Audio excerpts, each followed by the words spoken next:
Jones, envoie-moi des renforts immédiatement. Face à un criminel en fuite, traqué par la police, il prend tranquillement une gorgée de champagne, puis démarre sa Rolls-Royce d'une seule main et percute le fugitif sans la moindre hésitation. Quelques jours plus tôt, pour enquêter sur un vol de reliques en or, Neil avait réussi à mettre la main sur un indice crucial concernant le suspect.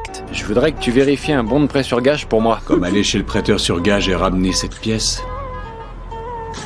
C'est bon, sortez-la. Cette pièce d'or mène directement au crime d'une célèbre animatrice télé. Mais comme il s'agit d'une preuve obtenue illégalement, l'agent d'élite Peter se retrouve pieds et poings liés. Neil, ancien génie du crime, décide alors de régler le problème à sa façon. Il s'infiltre dans l'émission de l'animatrice et raconte à l'antenne une histoire sur un voleur et une beauté qui font équipe pour faire passer un trésor en contrebande. Vous savez qu'il manque à votre histoire une chose importante, une preuve. Oh, j'ai une preuve.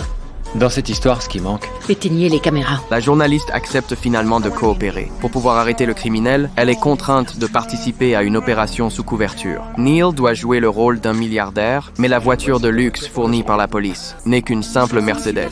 Inacceptable pour Neil. Contraint, il fait appel à son partenaire de génie. Le capitaine vous a prévenu de ma visite? Le FBI. L'une de vos voitures est impliquée dans un délit de fuite. Il va falloir que je la ramène comme preuve. Allez, manque-toi. C'est notre voiture? On a des résidus de tir ici. Sous les mensonges et la pression de Neil, le gérant du car wash n'a d'autre choix que de lui remettre les clés. Derrière les caméras, les policiers hallucinent. Leur Mercedes vient de se transformer en supercar. Pour tester Neil, le criminel se trompe volontairement sur l'histoire d'un artefact. Sans broncher, Neil corrige l'erreur, gagnant ainsi définitivement sa confiance. Mais à ce moment-là... Est-ce que tout va bien? Bien sûr, oui. Elle va pas tenir le coup. Bon, est-ce qu'on peut conclure?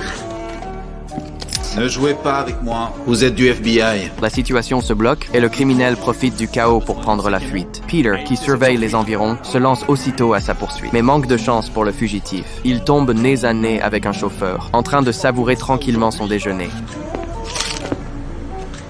Vous ne m'avez jamais vu ici.